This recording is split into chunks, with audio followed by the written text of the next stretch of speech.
আমাদের আলোচনার বিষয়বস্তু এবং পর্ব পর্ব নম্বর 13, বিষয়বস্তু আরকানুল ইসলাম বা ইসলামের যে স্তম্ভগুলি রয়েছে 5টি, তার প্রথমটি নিয়ে বিস্তারিত আলোচনা হয়েছে। তা হচ্ছে লা ইলাহা ইল্লাল্লাহ, এই কালিমা, এবং মুহাম্মাদুর রাসূলুল্লাহ, এই যে দুটো কালিমা বা দুটো বাক্য, এই দুটো বাক্যের সাক্ষ্য প্রদান করা শাহাদাত, শাহাদাতু আল্লা ইলাহা ইল্লাল্লাহ ও শাহাদাতু আন্না মুহাম্মাদার রাসূলুল্লাহ। এটি হচ্ছে এই দুটো বাক্য মিলে প্রথম স্তম্ভ বা মূল খুঁটি ইসলামের।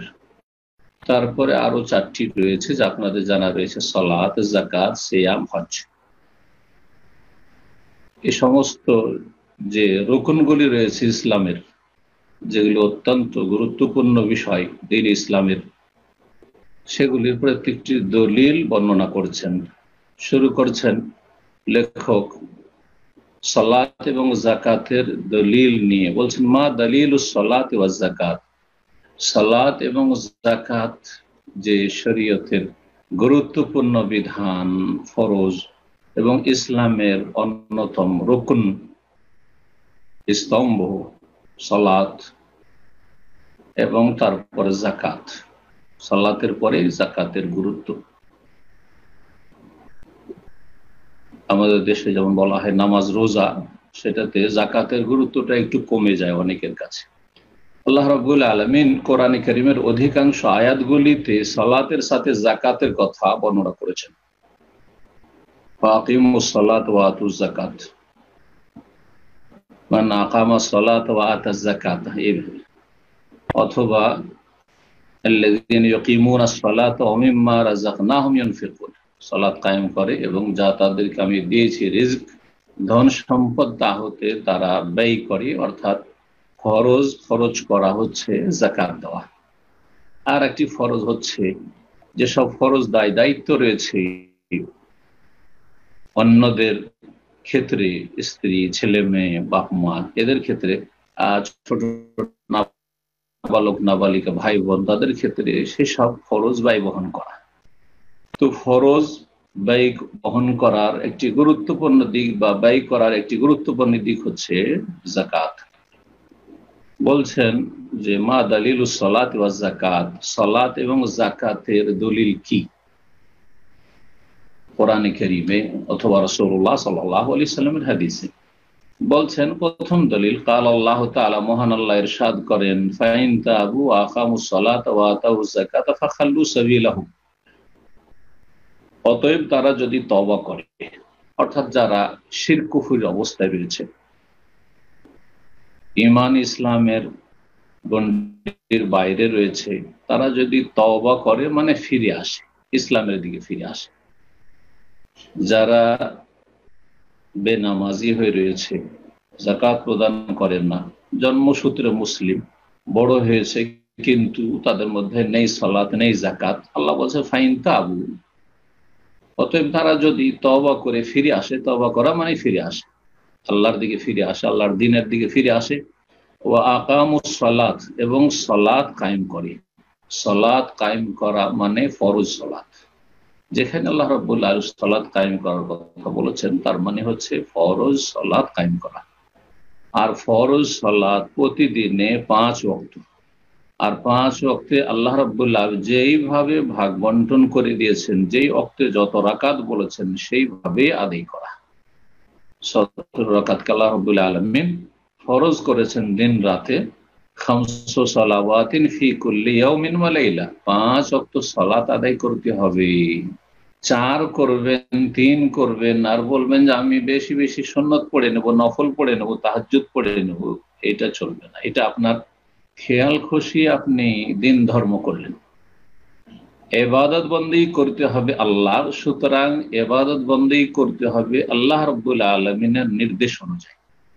তিনি যেভাবে সন্তুষ্ট হন, যেই দিনকে পছন্দ করেছেন, যে বিধিবিধান তিনি নাজিল করেছেন, তা হচ্ছে 5 ওয়াক্ত সালাত, 17 রাকাত ফরজ।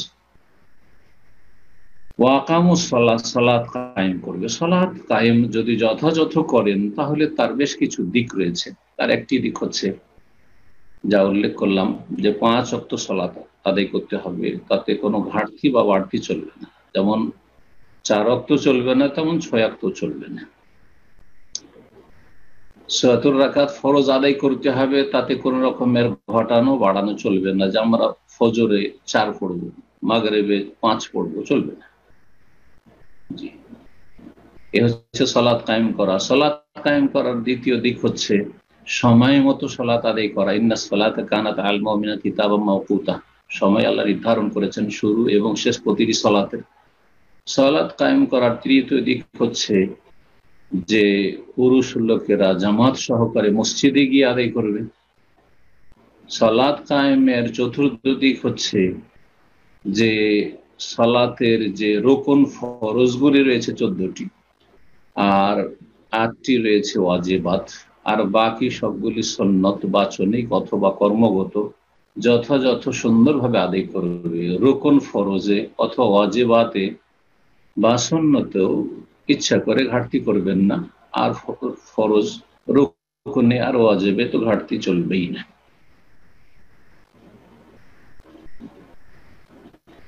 তারপরে আর একটি দিক হচ্ছে 4 নম্বর, সেটা হচ্ছে যে ধীর স্থিরতার সাথে প্রশান্তির সাথে তাদিলে আরকান, প্রত্যেকটি অঙ্গ প্রত্যঙ্গ যে সালাতের রয়েছে সুষ্ঠুভাবে শান্ত হয়ে সুন্দর করে আর খুশুর সাথে একগ্রতার সাথে আদায় করা, তাড়াহুড়া না করা। 5 নম্বর দিক হচ্ছে বা 6 নম্বর বলতে পারেন, তা হচ্ছে যে রাসূলুল্লাহ সাল্লাল্লাহু আলাইহি ওয়াসাল্লাম যেইভাবে সালাত আদায় করেছেন সেইভাবে সালাত আদায় করা। সেটি হচ্ছে আল্লাহর নির্দেশ, সাল্লু কামা রাআইতুমুনি ওয়াসাল্লি, তোমরা সালাত আদায় করো যেইভাবে আমাকে সালাত আদায় করতে দেখলে। সুতরাং শুরু থেকে শেষ পর্যন্ত কেমন সালাত পড়বেন, এটা হচ্ছে হানাফি নামাজ, এটা হচ্ছে শাফি নামাজ, এটা মালিকি নামাজ, এটা হাম্বলি নামাজ, এইসব চলবে না। আপনাকে মুহাম্মাদি সালাত পড়তে হবে। রাসূলুল্লাহ সাল্লাল্লাহু আলাইহি ওয়াসাল্লাম যেভাবে সালাত আদায় করেছেন সেটা আপনাকে আদায় করতে হবে। তাহলে সেটা আদায় করলে সে সম্পর্কে আপনাকে তার আগে সহি শুদ্ধ সালাত আদায় করার আগে আপনাকে জ্ঞান অর্জন করতে হবে যে রাসূলুল্লাহ সাল্লাল্লাহু আলাইহি সাল্লামের সালাতের পদ্ধতি কেমন ছিল। কোরআন এবং হাদিস থেকে সরাসরি যার নেওয়ার যোগ্যতা আছে, আর না হলে ওর চাইতে সহজ হচ্ছে কোরআন এবং হাদিস ভিত্তিক বিশুদ্ধ সালাত, রাসূলুল্লাহ সাল্লাল্লাহু আলাইহি ওয়াসাল্লামের সালাত যেসব কিতাবাদিতে একসাথে একত্রিত করা হয়েছে সেই সব কিতাবের সাহায্য নিয়ে বা সেসব আলোচনার সাহায্য নিয়ে আপনি রাসূলুল্লাহ সাল্লাল্লাহু আলাইহি ওয়াসাল্লামের তরিকা অনুযায়ী সালাত আদায় করবেন। আশা করি সালাত কায়েম করাটি বুঝতে পেরেছেন। ওয়া আতাউজ যাকাত, এবং সালাত কায়েম করার পরে যাকাত দেবে। ফাখাল্লু সাবিলাহুম, যদি এই কাজগুলি করে তওবা করলো মানে শিরক মুক্ত হয়ে গেল, কুফরি মুক্ত হয়ে গেল, আল্লাহর দিকে ফিরে আসলো, সালাত কায়েম করতে শুরু করলো, আর বাৎসরিক যাকাত অথবা যখন যখন ফসল উঠে আসবে তখন ফসলের যাকাত, এই যাকাতগুলি দিতে থাকলো, তাহলে ফাখাল্লু সাবিলাহুম, তাদের রাস্তা ছেড়ে দাও, তাদেরকে নিরাপত্তা দান করে দাও। আল্লাহ রাব্বুল আলামিন এই নিরাপত্তার কথা বলেছেন। জি, তাহলে নিরাপদ দুনিয়া এবং আখিরাতে, এবং ইসলামী দণ্ডবিধি থেকে নিরাপদ কে, যেই ব্যক্তি সালাত আদায় করে, সালাত কায়েম করে আর যাকাত প্রদান করে তৌহিদের সাথে সাথে, সুন্নাহর সাথে সাথে। সূরা তাওবার আয়াত নম্বর 5। ওয়াকালা, তাআলা মহান আল্লাহ দ্বিতীয় আয়াতে ইরশাদ করেছেন, ফাইন তাবু আকামুস সালাত ওয়া আতাউজ যাকাত ফাইখওয়ানুকুম ফিদ্দিন। একই রকমের প্রায় আয়াত, শেষখানে আগেরটাতে ছিল ফাখাল্লু সাবিলাহুম, তাদের রাস্তা ছেড়ে দাও, তাদেরকে নিরাপত্তা দিয়ে দাও, আর দ্বিতীয়ত রয়েছে ফাইখওয়ানুকুম ফিদ্দিন, তারা যদি তওবা করে এবং সালাত কায়েম করে আর যাকাত প্রদান করে তাহলে তারা তোমাদের দ্বীনী ভাই, তাহলে তারা ধর্মীয় ভাই। তাহলে এর বিপরীত অর্থ, প্রতিটি কথার আমাদের বিপরীত অর্থ আছে। যেমন এই লোকটি ভালো, তার মানে সে খারাপ নয়। জি, প্রত্যেকটি কথার একটা বিপরীত অর্থ রয়েছে। তো এই আয়াতের বিপরীত অর্থ হচ্ছে যে তারা যদি তওবা না করে মানে শিরক মুক্ত না হয়, মাজার পূজায় ডুবে, দরগা দুর্গা নিয়ে মেতে থাকলো, কুফরি মুক্ত হইল না, নাস্তিকতা মুক্ত হইল না, বড় মুনাফিকি মুক্ত হইল না, তাহলে দিনী ভাই নয়। তাহলে মুনাফিক, কাফের, মুশরিক তারা দিনী ভাই নয়। আকামুস সালাত, সালাত যদি কায়েম করে তাহলে দিনী ভাই। সুতরাং কেউ যদি সালাত কায়েম না করে পাঁচ ওয়াক্ত, তাহলে দিনী ভাই নয়, দিনী বোন না। দিনী যে ভ্রাতৃত্ব রয়েছে, ইন্নামাল মুমিনুনা ইখওয়া, সূরা হুজুরাত আল্লাহ বলেছেন নিশ্চয়ই মুমিনরা পরস্পর ভাই। এই ভ্রাতৃত্ব থাকছে না ঠিকই যদি সালাত কায়েম করে। ওয়া আতাউজ যাকাত, আর যাকাত প্রদান করে, যার মাধ্যমে সে কৃপণতা মুক্ত। যেই ব্যক্তি যাকাত ঠিকভাবে আদায় করে সেই ব্যক্তি কৃপণতা মুক্ত। আর একটি দিক ফরজ হচ্ছে, যেটা হচ্ছে যেখানে খরচ করা ফরজ সেখানে যদি ঠিকভাবে খরচ করে, যেখানে কৃপণতাও করবেন না আর অপচয় অপব্যয় করবেন না। যদি খরচ না সীমা লঙ্ঘন করবে খরচ করতে গিয়ে, আর না ওয়ালাম ইয়াকতুরু, না কার্পণ্য করবে। এটা হচ্ছে রহমানের বান্দাদের বৈশিষ্ট্য। তো শিরক মুক্ত হয়ে, মুনাফিকি মুক্ত হয়ে, কুফরি মুক্ত হয়ে, নাস্তিকতা মুক্ত হয়ে, ঈমান ভঙ্গকারী বিষয়গুলি থেকে মুক্ত হয়ে যদি সালাত কায়েম করে, তার সাথে সাথে যাকাত দেয়, তাহলে তোমাদের দিনই ভাই। সালাত সঠিক মতে এই জন্য যে ত্যাগ করে সে বড় কুফরিতে লিপ্ত হয়, যদি বিষয়টিতে দ্বিমত রয়েছে। যাকাত যদি কৃপণতা করে না দেয় তাহলে সেই ব্যক্তি ফাসিক, পাপিষ্ট, কাবিরা গুনাহগার, কিন্তু সেই ব্যক্তি ইসলাম থেকে বহিষ্কৃত নয়। বিধানগুলি সামনে আসবে ইনশাআল্লাহ, সামনে সপ্তাহে হয়তো আলোচনা হবে যে যারা অবহেলা করে অথবা দিবদিছি করে দেয় না যাকাত, অথবা আপনার অস্বীকার করে, প্রত্যেকটির বিধান আলাদা আলাদা আসবে ইনশাআল্লাহ। তাহলে তারা ফাইখান ফিদ্দিন, তোমাদের দিনই ভাই। সূরা তাওবার আয়াত নম্বর 11, এটাও সূরা তাওবার আয়াত। রব্বুল আলামিন তৃতীয় আয়াতে ইরশাদ করছেন সূরাতুল বাইয়িনা, ওমা উমিরু ইল্লা লিয়াবুদুল্লাহ মুখলিসিনা লাহুদ্দিন হুনাফা ওয়া ইউকিমুস সালাতা ওয়া ইউতুজ যাকাতা ওয়া যালিকা দীনুল কাইয়্যিমা। মানব জাতিকে এই নির্দেশ ছাড়া আর অন্য কোন নির্দেশ দেওয়া হয়নি, মানে একমাত্র এই নির্দেশ প্রদান করা হয়েছে কি, যে ইল্লা লিয়াবুদুল্লাহ, যে একমাত্র আল্লাহর ইবাদত করবে, মুখলিসিন লাহুদ্দিন, তার জন্য, আল্লাহর জন্য আনুগত্যকে নিখুঁত করে, শিরক মুক্ত করে, হুনাফা, একনিষ্ঠ হয়ে, ওয়া ইয়াকিমুস সালাতা, এবং সালাত কায়েম করবে, ওয়া ইউতুজ যাকাত, যাকাত প্রদান করবে, ওয়া যালিকা দীনুল কাইয়্যিমা, এটি হচ্ছে সুপ্রতিষ্ঠিত দিন, এটাই হচ্ছে মূলত দিন কায়েম করা। জি, তাহলে দিন কায়েম হচ্ছে তাওহীদ, লিয়াবুদুল্লাহ মুখলিসিন, এটা হচ্ছে তাওহীদ। সবচেয়ে বড় দিন কায়েম করা হচ্ছে, ইকামতের দিন হচ্ছে তাওহীদ। আর যেই তাওহীদের যুগে যুগে দ্বন্দ্ব হয়েছে নূহ আলাইহিস সালামের জাতি থেকে শুরু করে, তা হচ্ছে তাওহীদুল ইবাদা, ইবাদত বন্দেগী আল্লাহর জন্য বিশেষ করে সুনির্দিষ্ট করতে হবে। আরো তার সাথে সাথে যে অন্যান্য তাওহীদ রয়েছে, তাওহীদুর রুবুবিয়্যাহ, তাওহীদুল আসমা সিফাত, সেগুলোও ঠিক থাকবে, কিন্তু সেগুলিতে দ্বন্দ্ব অনেক মুশরিক কাফেররা করেনি। কিন্তু যুগে যুগে মুশরিকরা দ্বন্দ্ব করেছে আম্বিয়া রাসূলগণের সাথে এই ইবাদত বন্দেগীর তাওহীদ নিয়ে। সালাত কায়েম করা হচ্ছে সবচেয়ে বড় দিন কায়েম করা। বাড়িতে সালাত নেই, পরিবারে সালাত নেই, সমাজে সালাত নেই, দেশে সালাত নেই, আর বড় বড় কথা, এর নাম ইকামতের দিন নয়। যারা এসব বুঝেছে তারা ভুল করেছে। এসব ইমাম আবু হানিফা, শাফি, মালিক, আহমদ বুঝেননি, যেটা বর্তমান যুগের এক শ্রেণীর গদিবাদীদের বুঝ। জি, ওয়া যালিকা দীনুল কাইয়্যিমা, এটা হচ্ছে সুপ্রতিষ্ঠিত। এইভাবে দিন প্রতিষ্ঠিত করতে হবে, ছোট থেকে শুরু করতে হবে, ঘর থেকে শুরু করতে হবে। ছোট সমস্যার যদি সমাধান না করতে পারেন, তাহলে বড় সমস্যার সমাধান কি করে করবেন? কি করে আশা করা যায় যে আপনার দ্বারা, যেই ব্যক্তি টাকনার ওপর কাপড় উঠাইতে পারেন না, এখানে নিজের টাকনার ওপর রাজত্ব কায়েম করতে পারেন না, নিজের মুখমণ্ডল চেহারার ওপর দাড়ি রেখে ইসলামী রাজত্ব কায়েম করতে পারেন না, যেই ব্যক্তি 5 ওয়াক্ত সালাতের মাধ্যমে নিজের গোটা শরীরের উপর ইসলাম কায়েম করতে পারে না, যেই ব্যক্তি নিজের ঘরে ইসলাম কায়েম করতে পারে না, সেই ব্যক্তি সারা দুনিয়ার কথা, দেশের কথা কিভাবে বলছে? মিথ্যুক তারা। অসৎ উদ্দেশ্য তাদের রয়েছে। আল্লাহ রাব্বুল আলামিন যেন বুঝার তৌফিক দান করেন। সূরাতুল বাইয়িনা আয়াত নম্বর 5। এখন বলছেন সিয়াম বা সওমের কথা, বলছেন মা দালিলুস সওম, ইসলামের যে একটি গুরুত্বপূর্ণ রোকন স্তম্ভ হচ্ছে সওম, যাকে রোজা বলে থাকি। অনেক মানুষ আমাদের, বরং অধিকাংশ মুসলিমরা, বাংলা ভাষাভাষী, সওম বুঝে না, সিয়ামও বুঝে না। রোজা বলতে হবে তাহলে বুঝবে, অথচ ইসলামের পরিভাষাগুলি আরবিতে বলাটা হচ্ছে যুক্তিযুক্ত। সুতরাং আমরা সলাদ বলবো, সিয়াম বলবো বা সওম বলবো। যেমন যাকাত বলছি, হজ বলছি।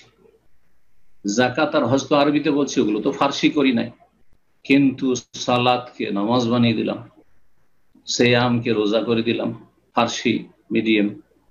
আর আপনার সালাত আলান নবী, নবী সাল্লাল্লাহু আলাইহি ওয়াসাল্লামের সালাতু সালামকে আমরা দুরুদ শরীফ করে দিলাম। এসব ফার্সি কি আমরা বর্জন করার চেষ্টা করব, কারণ আমাদের দিন নাজিল হয়েছে আরবি ভাষায়, কোরআনের ভাষা, হাদিসের ভাষা হচ্ছে আরবি। তো সওম যে আল্লাহ ফরজ করেছেন এবং ইসলামের একটি অন্যতম রোকন, এর দলিল কি? কাল আল্লাহ তাআলা, মহান আল্লাহ ইরশাদ করেছেন সূরা বাকারার আয়াত নম্বর 183 থেকে শুরু করে 87 পর্যন্ত রয়েছে বিস্তারিত মোটামুটি আলোচনা সিয়াম সম্পর্কে। আল্লাহ বলছে, ইয়া আইয়ুহাল্লাযীনা আমানু কুতিবা আলাইকুমুস সিয়ামু কামা কুতিবা আলাল লাযীনা মিন ক্বাবলিকুম লাআল্লাকুম তাত্তাকুন। হে মুমিনগণ, তোমাদের উপর সিয়ামকে বিধিবদ্ধ করা হয়েছে। কুতিবা মানে ফরজা, সিয়ামকে ফরজ করা হয়েছে। কামা কুতিবা আলাল লাযীনা মিন ক্বাবলিকুম, যেমন ফরজ করা হয়েছিল সিয়াম তোমাদের পূর্ববর্তী লোকদের উপর, অন্যান্য উম্মতের উপর। তাহলে এই সিয়ামের বিধান প্রাচীন যুগ থেকে আম্বিয়া রাসূলগণের উপর ছিল, যদিও তার নিয়ম নীতিমালায় পার্থক্য ছিল, পরিমাণে পার্থক্য ছিল। রমজান মাসের সিয়াম না থেকে অন্য কোন সময়ের সিয়াম ছিল। আমাদের রমজান মাসের 30 বা 29 তাদের কম বা বেশি ছিল, কিন্তু ছিল সিয়াম। দাউদ আলাইহিস সালাম সিয়াম পালন করেছেন, বরং অনেক বেশি করেছেন। রাসূলুল্লাহ সাল্লাল্লাহু আলাইহি ওয়াসাল্লাম বলছেন যে আফজালুস সিয়ামে সিয়াম দাউদ আলাইহিস সালাম, সবচাইতে উৎকৃষ্ট উত্তম সিয়াম রোজা হচ্ছে দাউদ আলাইহিস সালামের সিয়াম। কানা ইয়াসুমু ইয়াওমান ওয়া ইফতার ইয়াওমান, একদিন সিয়াম করতেন আর একদিন তিনি পানাহার করতেন। 6 মাস সিয়াম আর 6 মাস তিনি খাওয়া দাওয়া করতেন, একদিন পর একদিন। এর চাইতে বেশি সিয়াম পালন করা জায়েজ নয়। কেউ যদি সারা বছর সিয়াম পালন করে, বলে আমি অনেক শক্তিশালী, সুতরাং সারা বছর আমি একটানা রোজা রাখবো, সিয়াম পালন করব, তো এটা নিষেধ। লা সামা মান সামাল আবাদ, যে চিরকাল সিয়াম পালন করে সে সিয়াম পালন যেন করলোই না, সে আরো নাফরমানি করলো, সীমা লঙ্ঘন করা। তাহলে ধর্মের ক্ষেত্রে এর নাম হচ্ছে বাড়াবাড়ি। কিন্তু দিনের যে ফরজ, ওয়াজিব, সুন্নত, মুস্তাহাব রয়েছে, সেগুলি যথাযথ পালন করার নাম বাড়াবাড়ি নয়, বরং দিন ইসলাম হচ্ছে মধ্যম পন্থা। বাড়াবাড়ি কোনটা? এর চাইতে বেশি যদি কেউ করে তাহলে বাড়াবাড়ি। আর ঘাটতি কোনটা? হ্যাঁ, যেমন 5 ওয়াক্ত সালাত কেউ 6 ওয়াক্ত করে, তো বলো বাড়াবাড়ি। কেউ যদি 4 ওয়াক্ত ছাড়াছাড়ি, ঘাটতি। না ঘাটতির অধিকার আছে, না বাড়তির বাড়াবার অধিকার আছে। আল্লাহ রাব্বুল আলামিন যেভাবে দিনকে কমপ্লিট করেছেন, আকমালতু লাকুম দীনাকুম, সেইভাবে যথাযথ পালন করা আল্লাহ যেন তৌফিক দান করেন। দিন ইসলাম হচ্ছে মধ্যম পন্থা। আজকাল মধ্যম পন্থার অপব্যাখ্যা করে এক শ্রেণীর লোকেরা পথভ্রষ্ট হচ্ছে। বেদিন, সুবিধাবাদী, নিজের খেয়াল খুশি ধর্মকর্ম করবে, আরে দিনের ক্ষেত্রে বাড়াবাড়ি করতে নেই। হ্যাঁ, মধ্যম পন্থা। মধ্যম পন্থা ফজর সালাত পড়বে মধ্যম পন্থা না, 5 ওয়াক্ত সালাত জামাতে মসজিদে পড়া, এটি হচ্ছে মধ্যম পন্থা।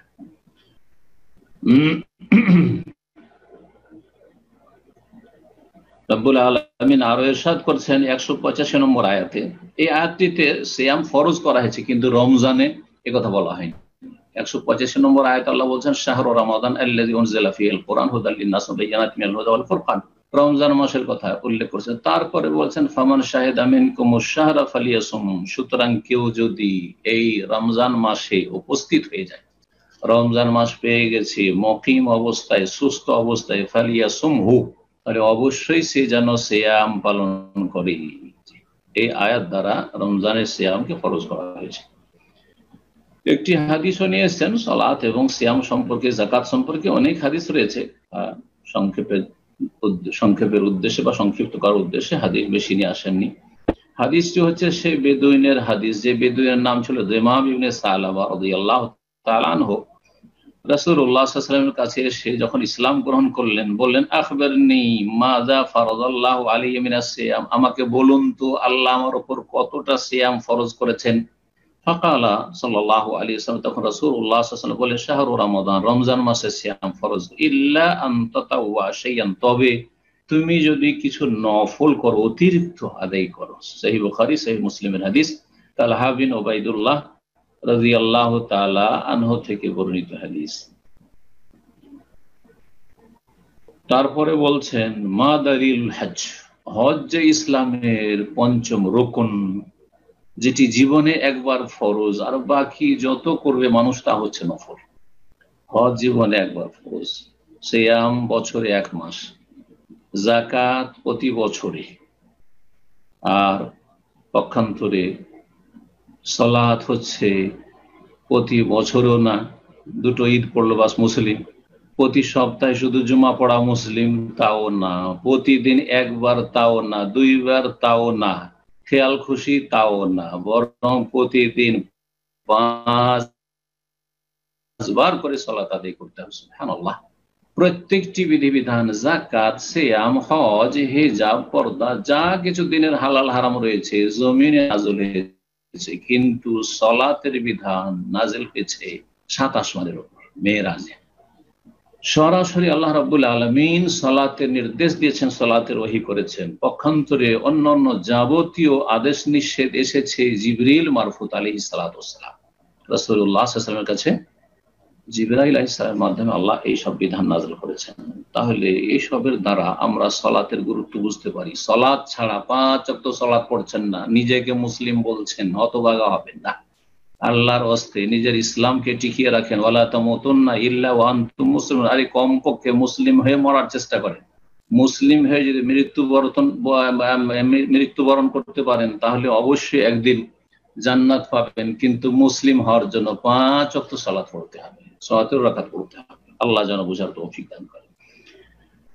হজের দলিল, কাল আল্লাহ তাআলা, মহান আল্লাহ ইরশাদ করেছেন, ওয়া আতিমুল হজ্জ ওয়াল উমরাতা লিল্লাহ, তোমরা হজ এবং উমরা আল্লাহর জন্য পুরা করো। সূরা বাকারার আয়াত নম্বর 196। রব্বুল আলামিন সূরা আলে ইমরান আয়াত নম্বর 97 তে ইরশাদ করেছেন, ওয়ালিল্লাহি আলান নাস হিজ্জুল বাইতি মান ইসতাতা ইলাইহি সাবিলা, আল্লাহ রাব্বুল আলামিনের জন্য।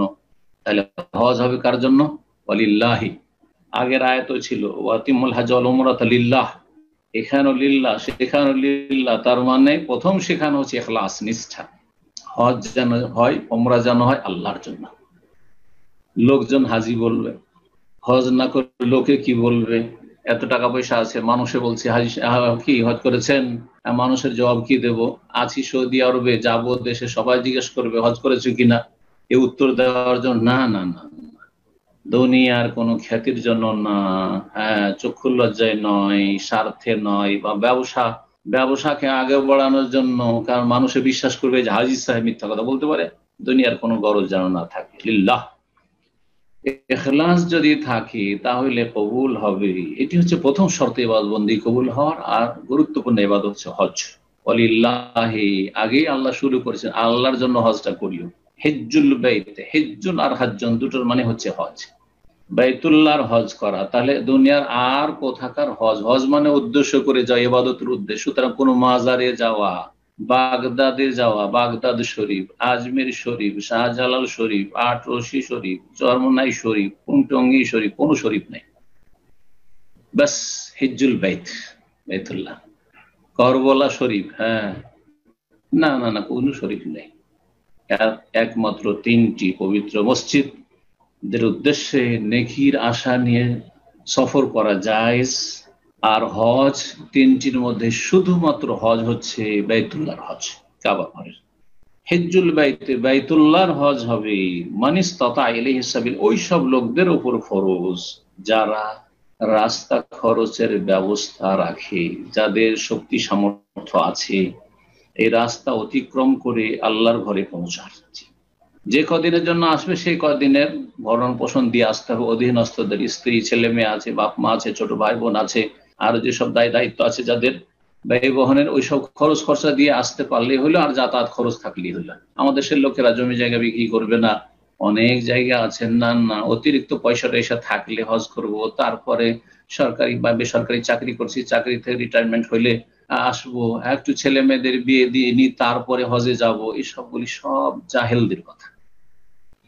হজ যার কাছে এতটুকু হয়ে গেছে, তার কাছে রাস্তা খরচ আছে, বয়স তার 15-16 বছর, তখন থেকে ফরজ হয়ে গেছে, সাবালক হতে হজ ফরজ হয়ে গেছে। নাবালক অবস্থায় হজ ফরজ আদায় হবে না, তবে হজ শুদ্ধ হবে। সাবালক হওয়ার পরে আবার হজ করতে হবে।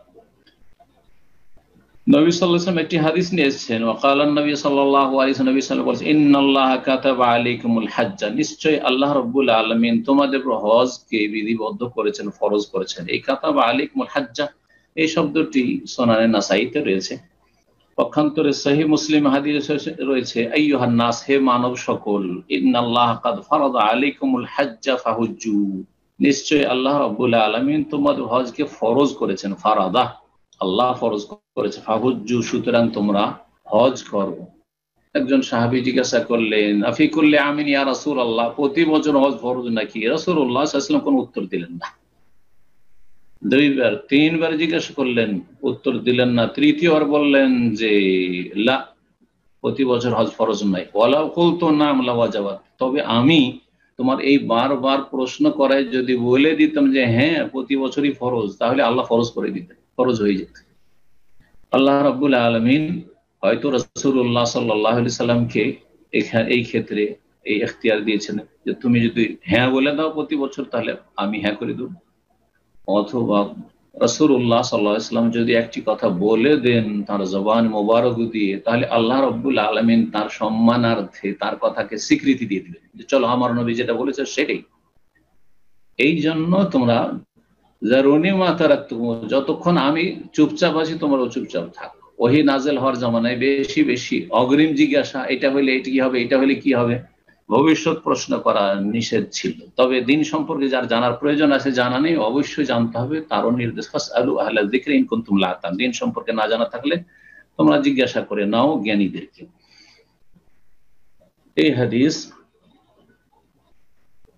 সহিহ বুখারীতে নেই, লেখক সহিহাইন বলেছেন, কিন্তু সহিহ বুখারীতে এই হাদিসটি নেই, শুধু সহিহ মুসলিমে রয়েছে এবং সুনান নাসাইতে রয়েছে। আর এই হজ ফরজের দলিল জিবরাইল আলাইহিস সালামের হাদিস, সেটিও এখানে বলা যেতে পারে, যে হাদিস সহিহ বুখারীতে রয়েছে আবু হুরায়রা থেকে, এবং সহিহ মুসলিম ওমর রাদিয়াল্লাহু তাআলা আনহু থেকে বর্ণিত রয়েছে, অন্যান্য হাদিসের কিতাব রয়েছে। যে হাদিসে জিবরাইল আলাইহিস সালাম মানুষের রূপ ধরে এসে জিজ্ঞেস করে রাসূলুল্লাহ সাল্লাল্লাহু আলাইহি ওয়াসাল্লাম প্রথমে ইসলাম সম্পর্কে, তারপরে ঈমান সম্পর্কে, তারপরে ইহসান সম্পর্কে, তারপরে কিয়ামত সম্পর্কে, তারপরে কিয়ামতের লক্ষণ সম্পর্কে। সেখানে রাসূলুল্লাহ সাল্লাল্লাহু আলাইহি ওয়াসাল্লাম ইসলামের ব্যাখ্যা বলেছিলেন, আনতা শাহাদা আল্লা ইলাহা ইল্লাল্লাহু ওয়া আন্না মুহাম্মাদার রাসূলুল্লাহ ওয়া তুকিমুস সালাতা ওয়া তুতিজ যাকাতা ওয়া তাসুমা রমাদান ওয়া তাহাজ্জুল বাইতা ইন ইসতাতা'তা ইলাইহি সাবিলা। 5টি ইসলামের রুকন বা স্তম্ভ বলেছিলেন। আর একটি হাদিস হচ্ছে বুখারী মুসলিমের আব্দুল্লাহ বিন উমর রাদিয়াল্লাহু তাআলা আনহু থেকে বর্ণিত, তা হচ্ছে হাদিস বুনিয়াল ইসলাম আলা খামস, ইসলামের ভিত্তি স্থাপন করা হয়েছে 5টি বিষয়ের উপর। ইসলামের ঘর নির্মাণ হয়েছে 5টি খুঁটির উপর।